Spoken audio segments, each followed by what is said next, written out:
Lovely. All right. Welcome, Mary, listening. It's good to have everybody here. So, before we get started, I was going to invite Suzanne to just give us a couple of minutes of her experience recently at The Hague with Sebastian. I know there was a few people there, and I knew Suzanne was there, so I thought it would be nice for you to share a couple of minutes, just what was your experience and how was it, what happened, and just share with us. Thank you, Suzanne. Yeah, happily. It was really lovely. There was around about 45 people there. A couple of people came later and left earlier, but from all different countries. We had a lovely group from Brazil, including a couple who bought their sound healing bowls and gongs. And so each morning we began with a 45-minute sound healing session lying down on the floor. Rodrigo even bought us yoga mats. Talk about going above and beyond. Really lovely. It was a time of dialogue, sharing stories, doing music, movement. Um, I suppose two things that I remember particularly. One was where we did an exercise around practicing receiving from each other, but also receiving the love of God. And my memory from that is how I really tried hard to be a good receiver until I realized what I was doing. So that stayed with me as a nice little learning. And somebody shared, oh, James Twyman was there, who's now called Brother Juniper Joseph, but he played some songs on his guitar and caught us up a little bit on his life journey with St. Francis. That was nice. And then someone else shared, I thought it was such a lovely little story of she worked in a recreation centre where they had a lot of slot machines as well as other kind of recreation activities. So she noticed, quite a few people using the slot machines seemed a bit lost, perhaps, a bit in dark places. And so initially she sent them love.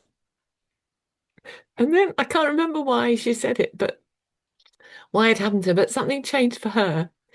And instead of doing that, she started to just fill herself with light. And she noticed how it contributed in a different way when she did it that way instead of sending it outwards. So those were two lovely stories. There were many more, but perhaps I don't want to take too much time. But I did take my two books with me, even though I never opened them because we were so full on. But I had them with me. And there were some lovely paintings in the room, which I thought uh, could express embodiments of love, and some really interesting light ceiling decorations that I thought could express resurrection. But I think I was pretty alone in thinking that. Yeah. Yeah, and it was lovely, hanging out with people that I knew from last year and getting to spend a bit more time with Sebastian than I had before. I've heard a little bit about your trip, how nice it's going to be. I know when you go there. Um, that's probably enough, isn't it? I don't want to take too That much was time from your that was great. beautiful. That was beautiful. Thank you, Suzanne, for sharing. We all felt that. We felt the energy as well behind that. So we really appreciate you sharing that. Sounds like it was a, a really beautiful gathering of love. And yes, there are Yeah, and nine. actually, just to add, the Yeah, title was Co-creating a New Earth. And what I think that, although we didn't do anything specific in that sense, everybody felt energized and elevated and left feeling very connected. And On my plane journey when I left Amsterdam, I had two conversations at different points walking through the airport, deep conversations with two different women, both of which ended in hugs, but I have never done before with an unknown person in an airport. Hmm. So that That's gives you it. another flavor of the energy. Yeah. That's it right there, isn't it? Hmm. Just those Yeah. connections beyond Yeah. time, space, names, labels, just connecting. Mhm. Yeah. Mhm. Oh, Thank you.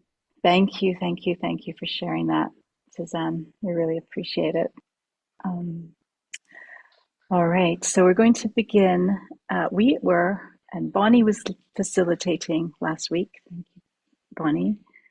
In this class, we rotate facilitation, which is actually a nice way to share as well. So we are on page 28 of the book. If you don't have the book, it's not a problem at all. Just listen and feel free to raise your hand if you have anything you want to share after we stop reading. And you can use the little react button, the hands up button on the in Zoom. And if you're not sure how to do that, just raise your hand as well. So we're going to start on page 28. For those of you who are on Kindle, we're in chapter 3, The Expression of Truth. And we're in the second section, A New Look. And within that section, we're going to start a couple of paragraphs before where Bonnie ended last week from the words, from now on. That's where we'd like to start today. And let's begin.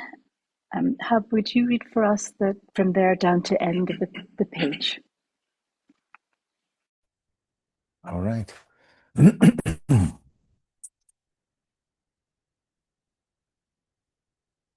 From now on, the body will take its rightful place in all your relationships. It will be another means of expression of your being, along with your mind and heart. There will no longer be a need to distinguish between mind and heart, because the spiritual and bodily aspects of who you are will be united. The physical and body the physical will occupy the space that love gives it, a form of expression of holy love for a time. Put simply, in a world where each person's identity is known through their physicality, truth will shine through. Your appearance changes when love enters your heart. The same thing happens with the way you walk, move, speak, communicate, and express yourself in all dimensions of your humanity. A body that serves the purpose of love manifests itself in a very different way than one that does not. Everything comes down to the matter of identity.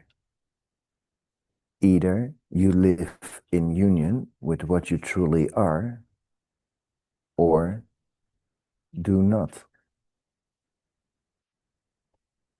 The new humanity shines with a pure expression of love. This makes true the unions it establishes with things as itself.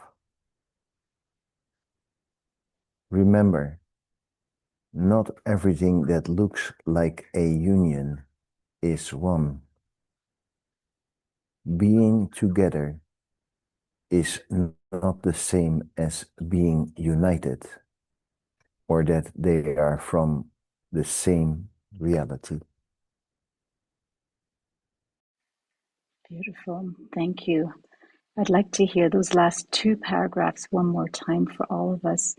Georgie, would you like to read for us those two last paragraphs? Thank you.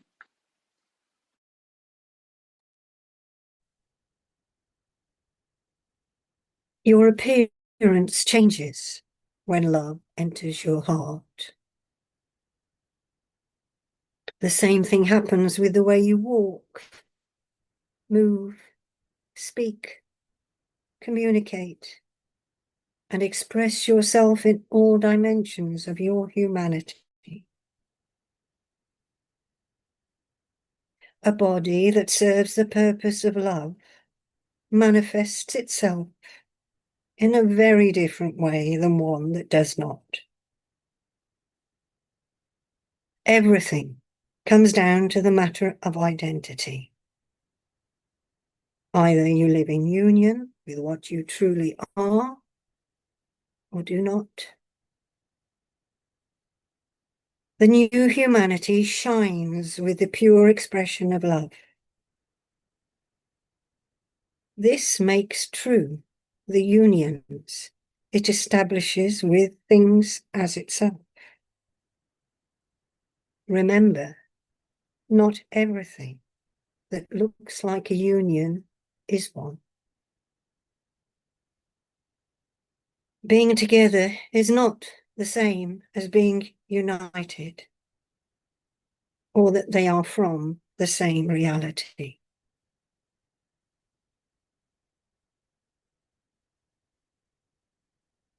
Thank you, Georgie. Let's rest here for a moment. See if anything came up for anyone reading those paragraphs.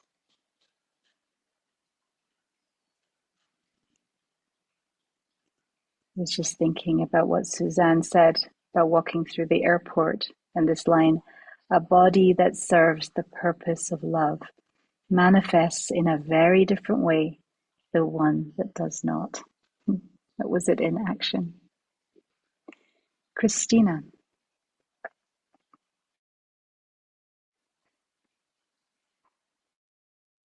Yes, I think that is what is such a gift through our gatherings is that we are united and we come with the same perspective of who we are in spirit.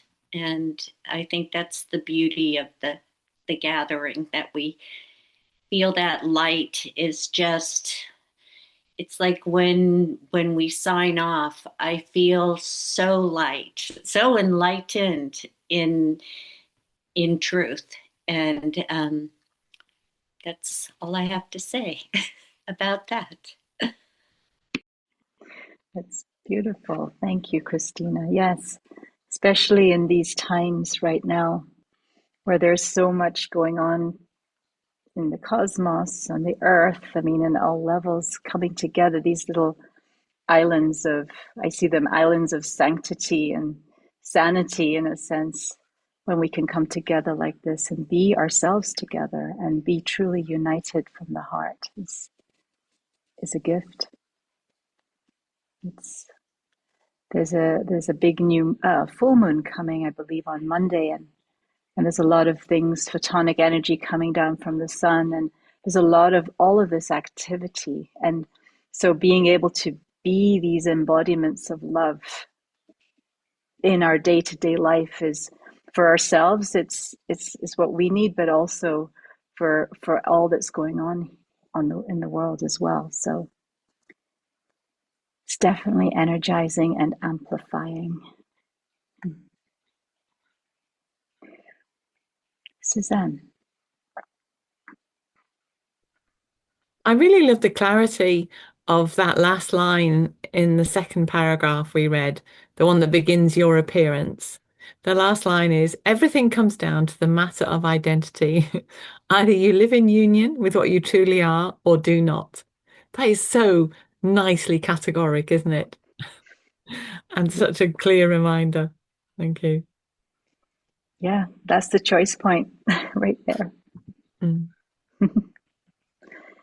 And we have that choice point in every moment. All right. Well, let's read on a little bit more to the end of this chapter. Bonnie, would you read for us?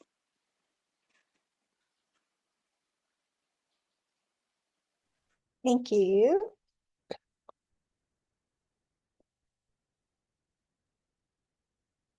What we speak of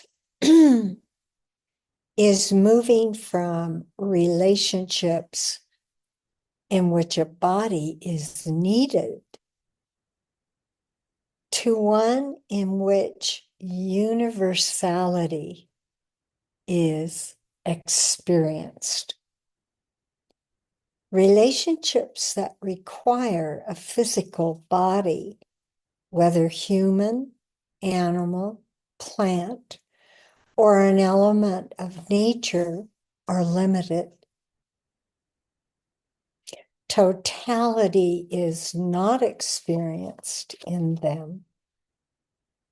Without doubt, they may harbor the foundations of perfect love, but will still not express the unity that perfect love is. This is why the relationships that humanity has maintained heretofore needed the elevation offered by the Holy Spirit. When humanity is elevated by perfect love, a transformation of all its relationships occurs in unison. I've got to read that again. When humanity is elevated by perfect love, a transformation of all its relationships occurs in unison. How could it be otherwise if every bond is based on your true identity? Here we return to a point of great importance, the matter of the body.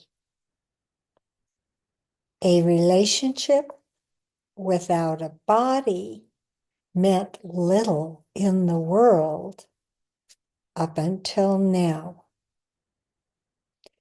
And since the relationship that includes the body has been so tinged with shadows, guilt, and contempt, as the spirit of wisdom, I shall speak of it in a new light.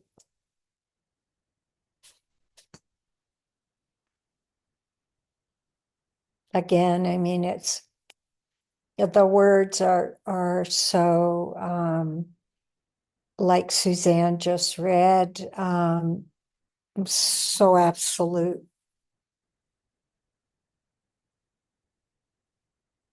When humanity is elevated by perfect love, a transformation of all, not some, all its relationships occurs all at once, in unison, all together. How sweet is that? Thank you. Thank you, Bonnie. And we experience that the title of this book is so perfect, right? Embodiments of love. Because we are we feel it. We feel that point where, are we in that space or are we not? Like we were saying, it's that clear cut. And when we are, then, as we know, love makes everything new. The context changes. So, any thoughts from this or what we just read?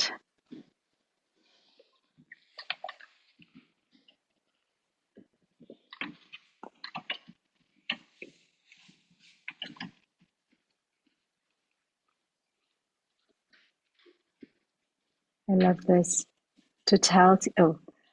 Um, relationships that require a physical body, whether human, animal, plant, or an element of nature, are limited. Which is, and I think what came to my mind was when we begin to look at trees, or when we begin to look at the ocean, and now we see it in this light of love. We're seeing beyond the physicality of what that is. And that was how we see each other as well. We see the people walking in the airport or the people wherever we are, we see them as love. And then we can connect with them. There's no separation at that point. And that is walking in that embodiment of love. It is what we're practicing together. Yeah. Let's read on a little bit more. We are starting chapter 4, Blessed Bodies. So just taking it from, and since the relationship that includes the body has been so tinged with shadows, guilt, and contempt, as the spirit of wisdom, I shall speak of it in a new light. Ruben, do you have the book? Could you start us off and read just a few paragraphs?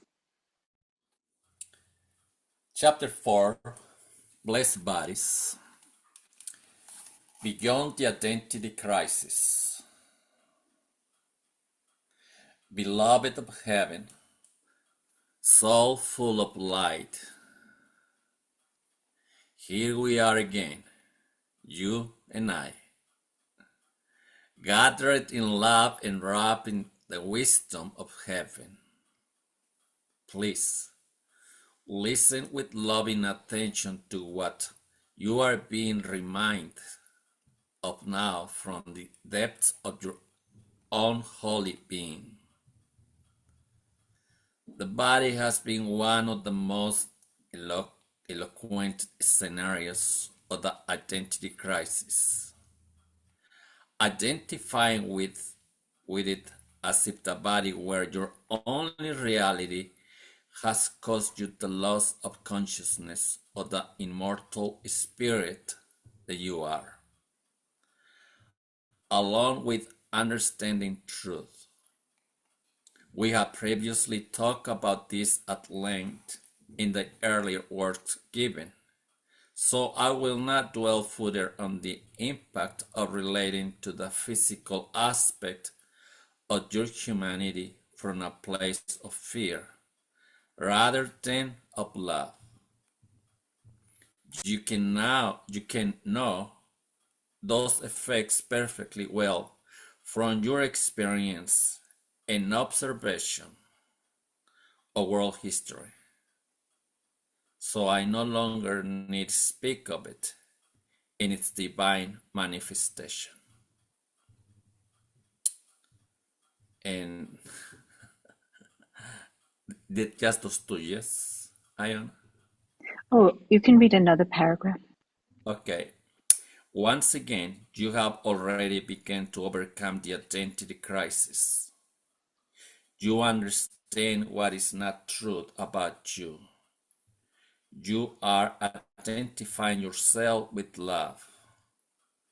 Otherwise, you will not be here listening to my voice, which is also your voice. Consequently, you no longer believe you are what you could never have been.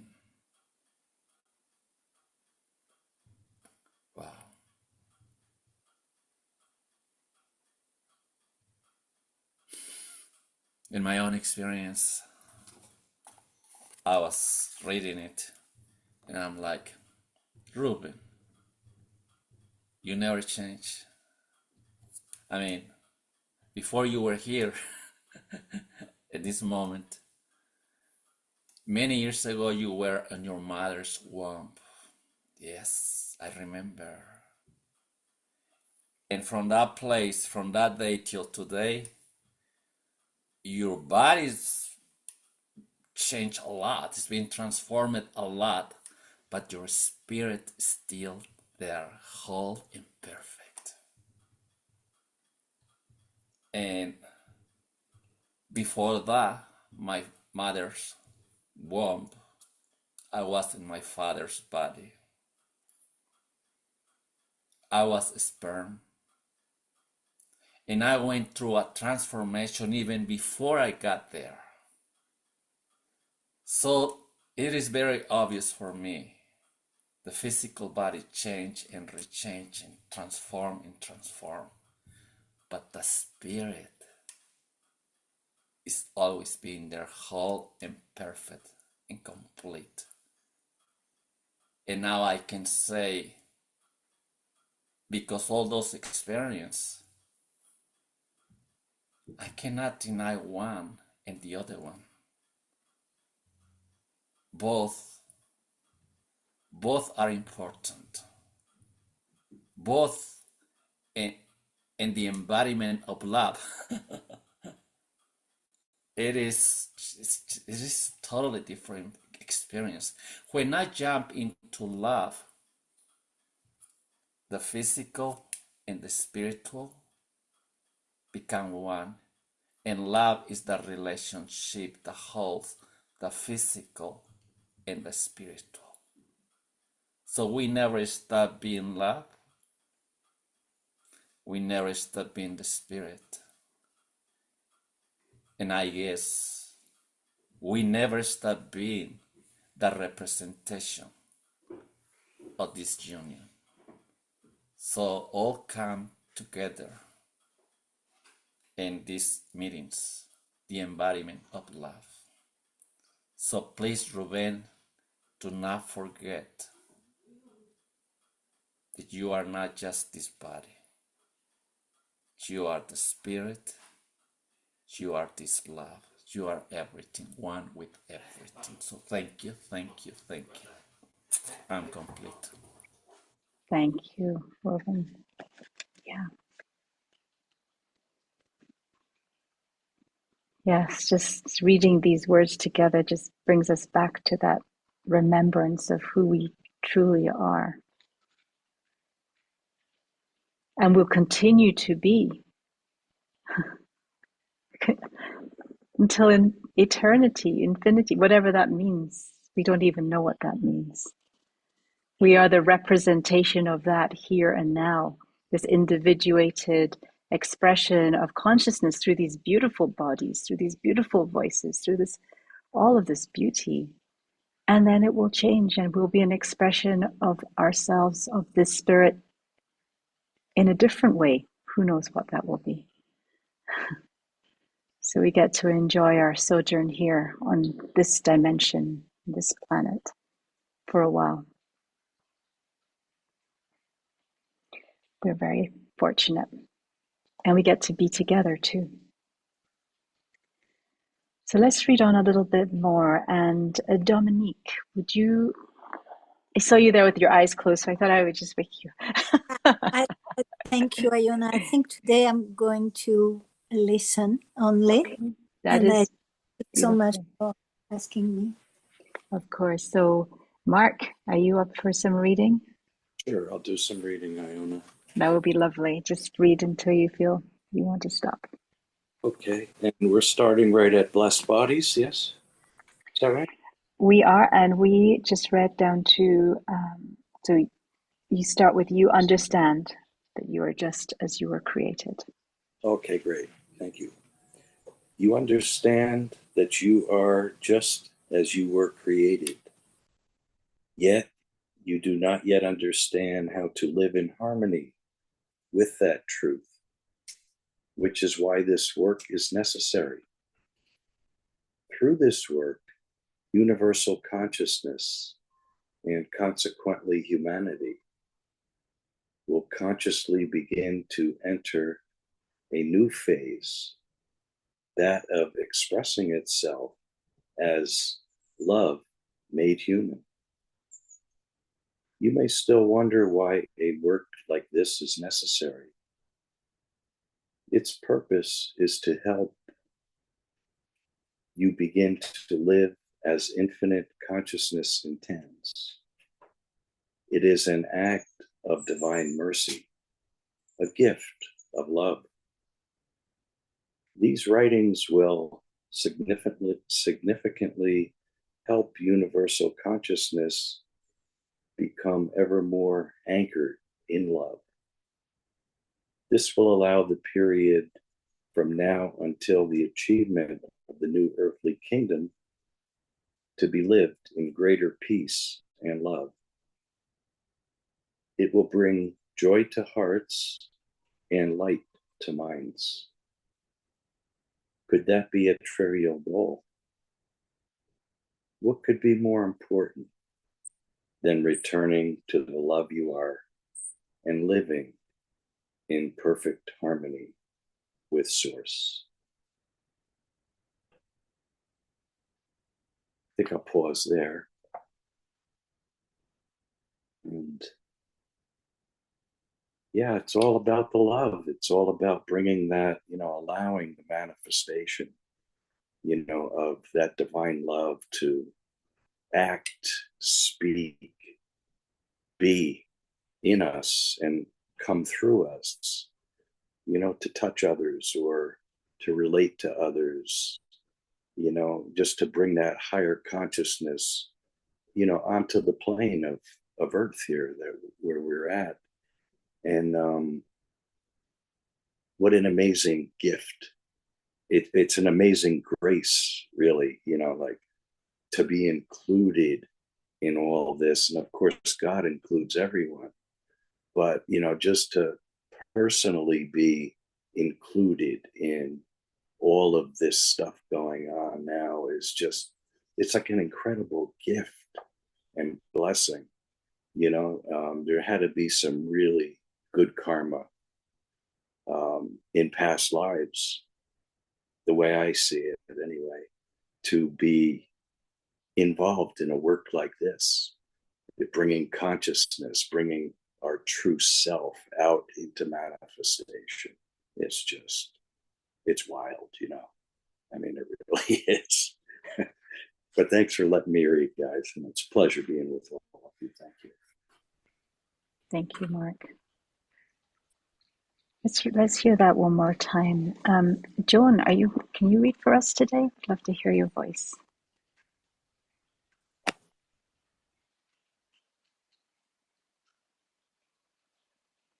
Okay. Yep.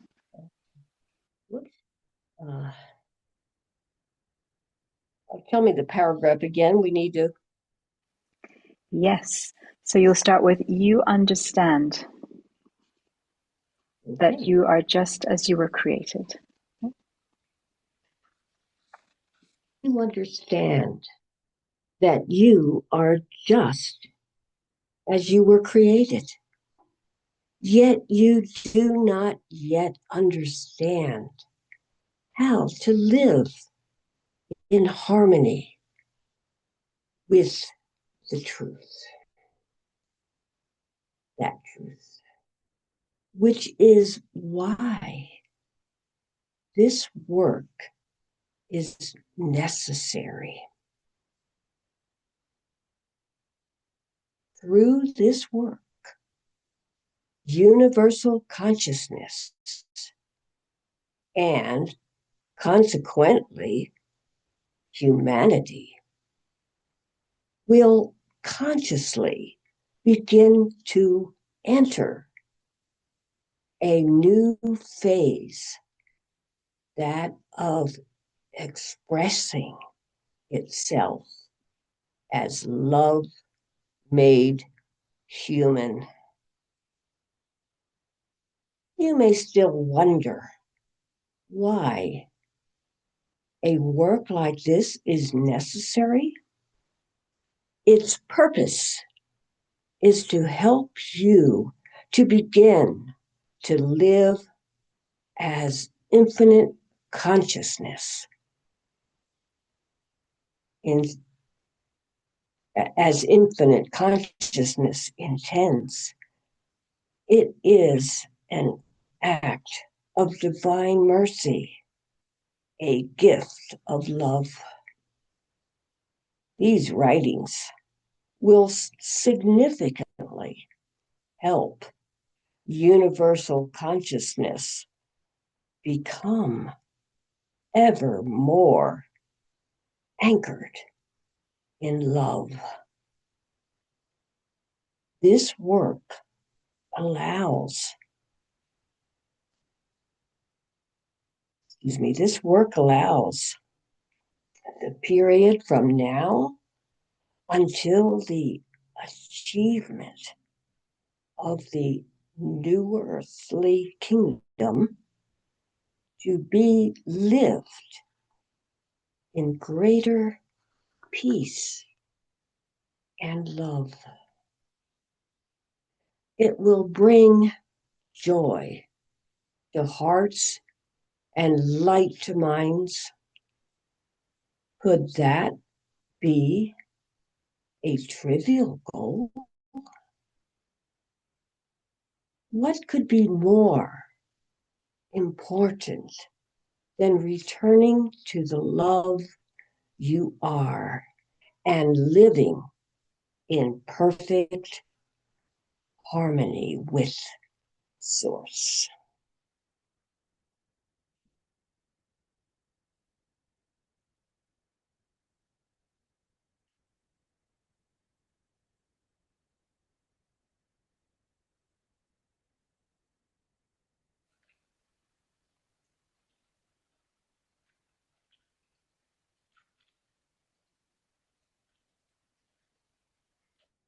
I do think these works are doing exactly that.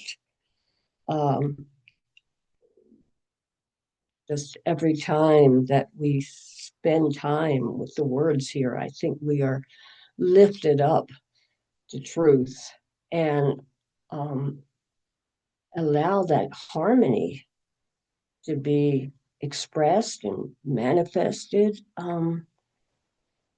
Yeah, I just find it is truly a gift. It's a wondrous that is happening for us. So thank you. Thank you for letting me read. Thank you for reading to us, Joan. It's a gift listening to each other and each of the words. Thank you, Joan. Suzanne. Yeah, that was nice because you read it again. And then it's Mark, isn't it? Mark's comment about we must have earned good karma.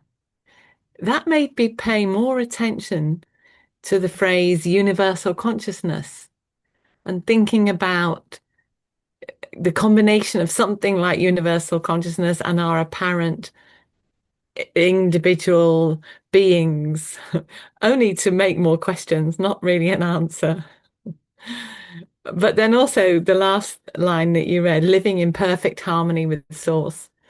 And I'm leaving a bit early now because I'm going to Georgian choir. So I'll take the harmony idea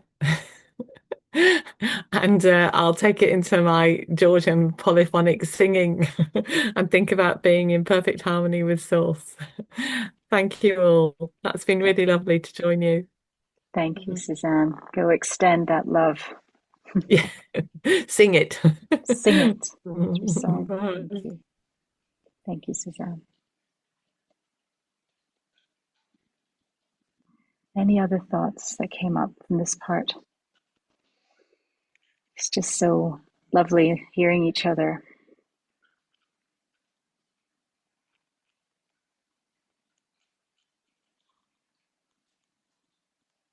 Christina, do you have the book? Not yet. Okay, that's fine. Hub, could you read us the next section, starting the body?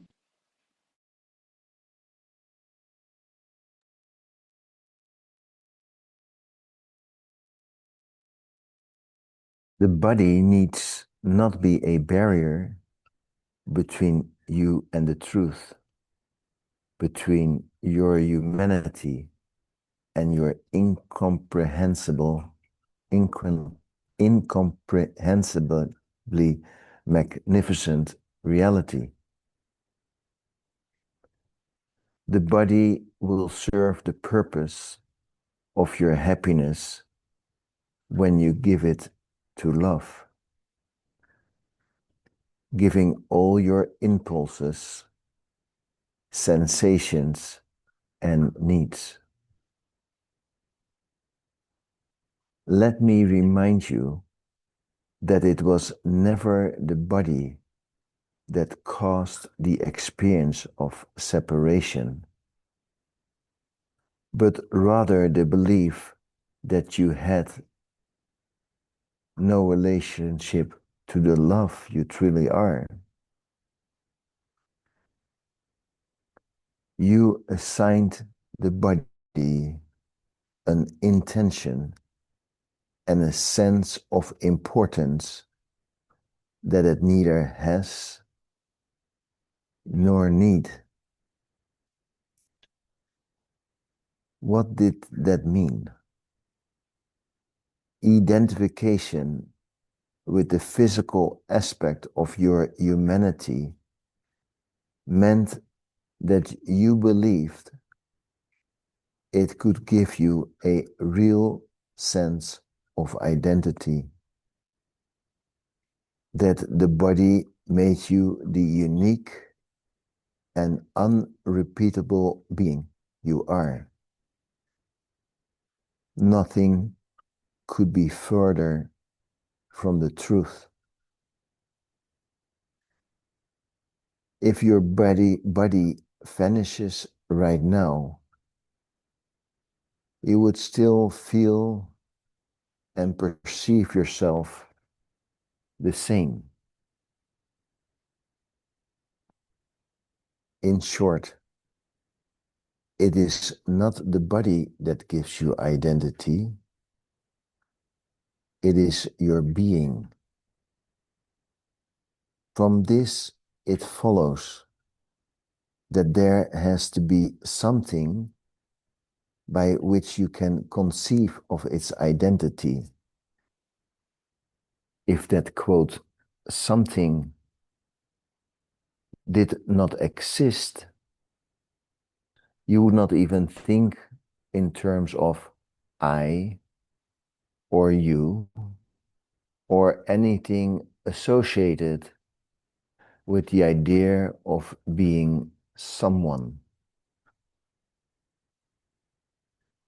You may say that there are earthly beings who have some degree of knowledge of their existence, just like you.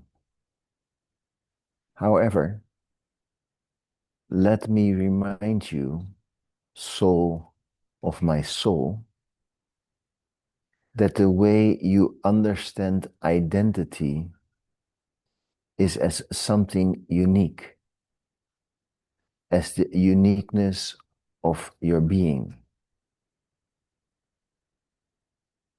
Ask yourself, why do you think in terms of identity? Because you have come to the dimension of time with the awareness of being.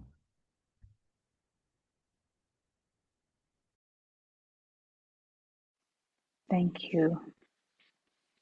Let's hear that one more time because there is quite a lot in there, and then we can pause here. So, Georgie, would you read that for us one more time from The Body Need Not Be a Barrier?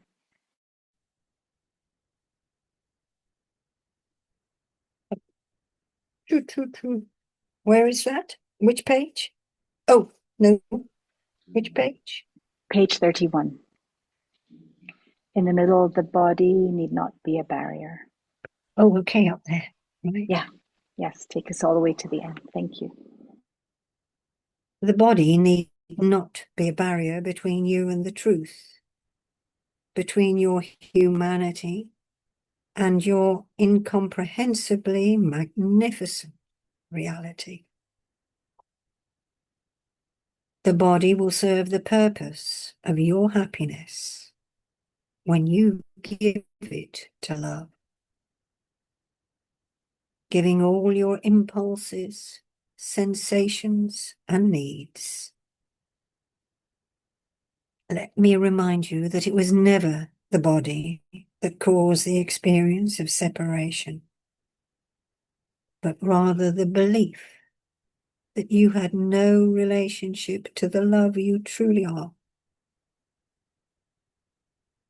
You assigned the body an intention and a sense of importance that it neither has nor needs. What did that mean?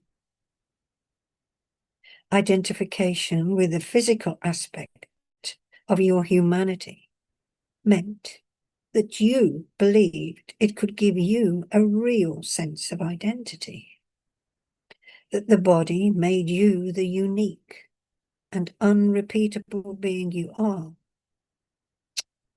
Nothing could be further from the truth. I love this bit. If your body vanished right now, you would still feel and perceive yourself the same. Feel it.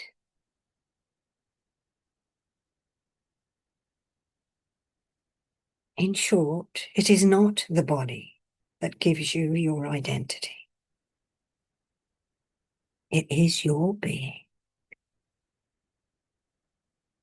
From this, it follows that there has to be something by which you can conceive of an identity. If that something did not exist, you could not even think in terms of I or you or anything associated with the idea of being someone. You may say that there are earthly beings who have some degree of knowledge of their existence, just like you. However, let me remind you, soul of my soul, that the way you understand identity is as something unique, as the uniqueness of your being.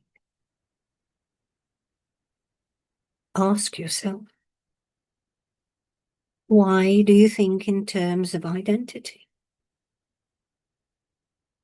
Because you have come to the dimension of time with the awareness of being.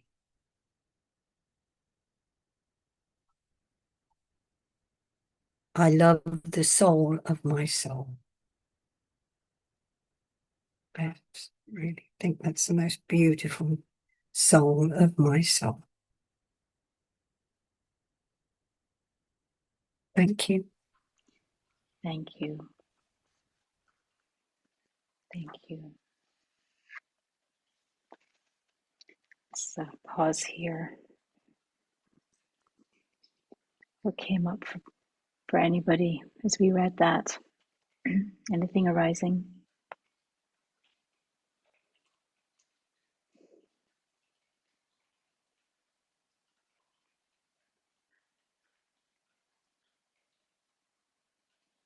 When I was reading this section, I was hearing the section, the body will serve the purpose of your happiness when you give it to love, giving all your impulses, sensations, and needs.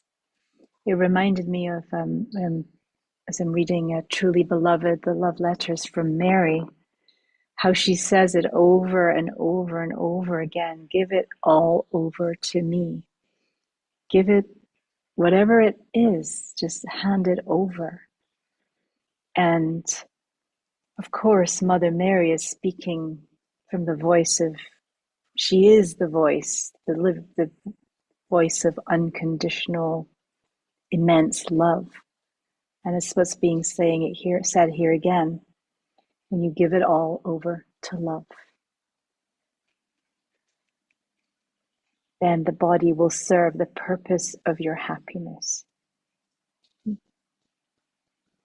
Any other thoughts?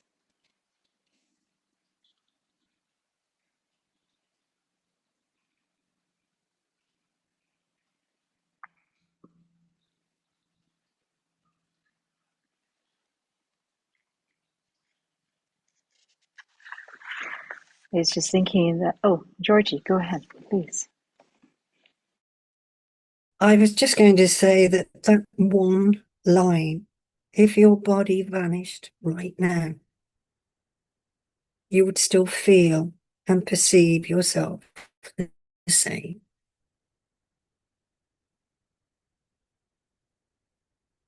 If you invited anybody to try to understand what meditation was,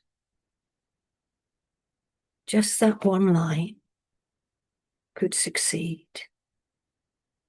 If your body vanished right now, what would you feel and perceive yourself in this moment?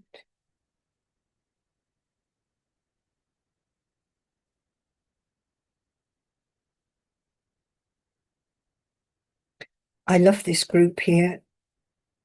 I've been watching the recordings, and I have to say that it has brought me into such a divine space. The repetition of the lines and the way that everybody here has this divine listening, and in that you can feel the receiving and then the giving. So I'm just so happy to be here. Say thank you. Thank you. Well, thank you, Georgie, for being such a beautiful presence in our lives right here. And I think that's the other thing, to know, to feel that safety of knowing that you're being received. Whatever you're saying, there is such a soul authenticity here that I don't think I've witnessed in any other group. So thank you. Thank you for seeing. Thank you for noticing. And talking about noticing, I totally unnoticed the time, so I don't think we have time today. I had this whole beautiful meditation, but I think Georgie gave us the perfect meditation, and I'll leave us with that line one more time. We can take it with us into our day or our evening, wherever we are. If your body vanished right now, you would still feel and perceive yourself the same.